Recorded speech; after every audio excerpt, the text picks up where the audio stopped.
ये हृदय और बुद्धि की बात। बुद्धि सदैव चतुराई करती है, लेकिन हृदय कभी चतुराई नहीं करता। बुद्धि सदैव चतुराई करती है। भक्त कहता है कि तुम जो विषय हो वो मन का तो नहीं हो, न तो वाणी का विषय हो, न कहने और सुनने का विषय हो, ना तो तुम शरीर का विषय हो, यहाँ तक कि तुम मन का भी विषय नहीं हो। लेकिन अचंबा तो यह है कि जो मन तुम्हें खोजता है और खोजने के बाद भी जिस मन को तुम मिलते नहीं हो, फिर भी तुम उसी मन में आकर बैठ गए हो। इसके लिए हम क्या करें? परमात्मा मन में ही बसा है, लेकिन मन उसको पा भी नहीं सकता। कौन पाता है उसको? आत्मा, जीवात्मा। ये रसिकों की नगरी है, ये प्रेमियों की नगरी है। और ब्रजवासियों को तो ऐसा होना चाहिए कि यदि कोई दूसरा बाहर से आया हुआ व्यक्ति आपको देख ले तो समझ जाए कि इसके भीतर कुछ आनंद, कुछ रस, कुछ मस्ती, कुछ बचा हुआ है। नहीं तो लोग इतने उलझन में, इतने उदास, इतने परेशान, 4 लकीरें माथे पे लेके घूमते हैं, बहुत बड़ा बोझ लेके घूमते हैं। अरे आनंद में जियो, मिठास के साथ जियो।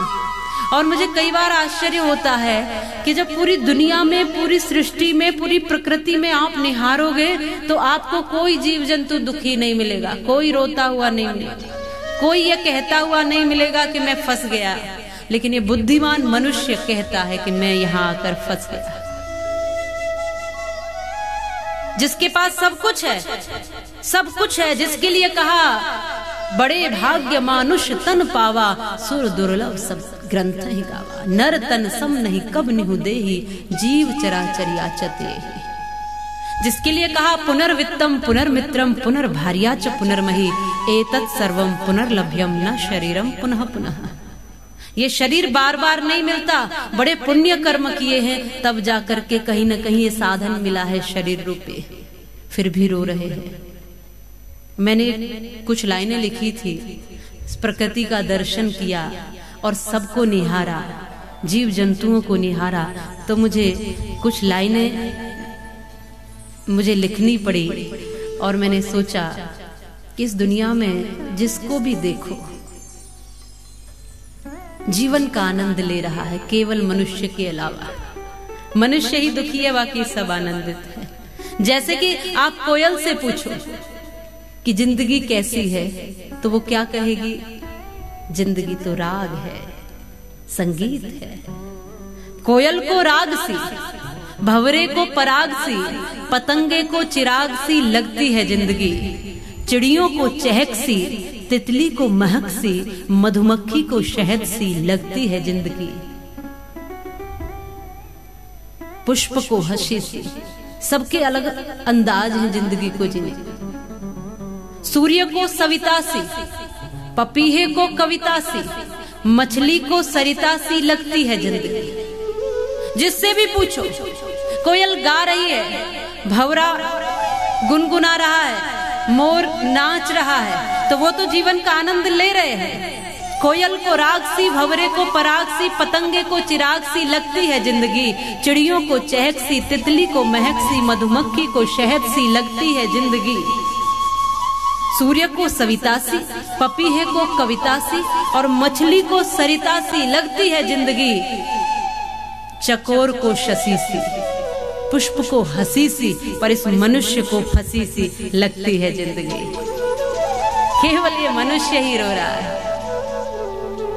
इसको भक्ति भी मिली है, प्रेम भी मिला है, इसको जीवन भी मिला है, ये शरीर भी मिला है, बच्चे भी है, परिवार भी है, घर भी है, सब कुछ है इसके पास, लेकिन ये रो रहा है।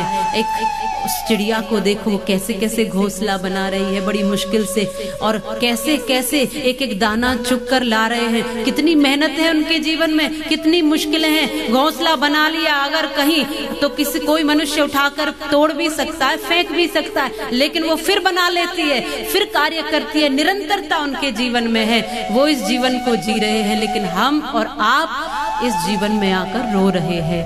कथा कहती है जीवन रोने का नाम नहीं है, जो प्राप्त हुआ है उसको बस स्वीकार कर लो और स्वीकार किए हुए को आनंद से जियो। जो मिला है उसको आनंद से जियो। माँ भगवती की इस धरती पर अलग अलग रूपों में कृपा बरस रही है। अलग अलग जगह पर अलग अलग शक्ति पीठों के नाम से माँ भवानी सुशोभित है। जन्मेजय कहते हैं, हे भगवान, हे व्यास जी महाराज, माँ भगवती की शक्ति पीठों का वर्णन कर दीजिए और माँ भगवती की कृपा पात्र हम सब हो पाएं, ऐसी इस निःसृत कथा को हमारे भीतर तक पहुंचाइए। माँ भगवती का प्राकट्य अलग अलग रूपों में, अलग अलग स्थान पर, अलग अलग समय में हुआ है। जब जब जैसे जैसे इस धरती पर कहते हैं कि जब अत्याचार अधर्म बढ़ता है तो किसी न किसी रूप में कभी देव बनकर और कभी देवी बनकर वही शक्ति है जो अवतरित होती है। ये दक्ष प्रजापति के यहाँ पर भी अवतरित हुई, लेकिन दक्ष प्रजापति माँ भवानी की महिमा को समझ न सका। कई बार हमारे पास, बिल्कुल पास बहुत कुछ होता है, लेकिन हम उस आनंद को महसूस नहीं कर पाते। पति पत्नी का बड़ा सुंदर सा जोड़ा है, पर संतान नहीं हुई किसी कारणवश, तो संतान के लिए रो रहे हैं, रोए जा रहे हैं, रोए जा रहे हैं, पूरा जीवन रो रहे हैं। वो एहसास नहीं है कि हम स्वयं तो है, हमारी भी तो कोई सत्ता है। हमको जो दिया परमात्मा ने उसमें प्रसन्न रहने की अपेक्षा हम उसके लिए चिंतित हैं जो हमारे पास अभी है ही नहीं। इसलिए कवि भी कहता है कि पाई हुई दुनिया तो संभाली नहीं जाती और खोई हुई दुनिया के निशान ढूंढते हैं।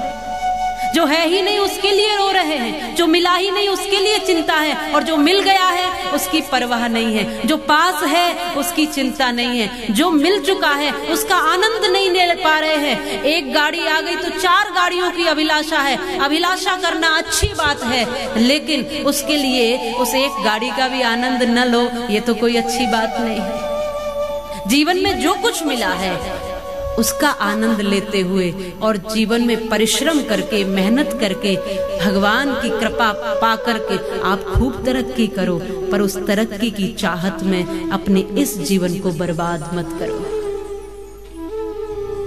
सब कुछ प्राप्त करिए, कथा कहती है सब कुछ पाइए, ये सारी वसुंधरा आप ही के लिए है, पर जो है उसका भी अनुभव रखिए, उसका भी एहसास रखिए कि मेरे पास ईश्वर ने मुझे क्या दिया है। जिनके पास संतानें हैं उनको संतानों का अनुभव नहीं है, जिनके पास नहीं है वो उनके लिए रो रहे हैं, हे प्रभु नहीं दिए तूने संतान। लेकिन जिनके पास है वो ईश्वर का धन्यवाद किया करें, वो रोज धन्यवाद करें कि प्रभु तूने मुझे ऐसे नन्हे मुन्ने फूल दिए हैं जो मेरे आंगन को सुशोभित कर रहे हैं। जिनका विवाह नहीं हुआ वो पत्नी के लिए चिंता है, और जिनकी है वो उससे चिंतित है। बड़ा मुश्किल हिसाब किताब।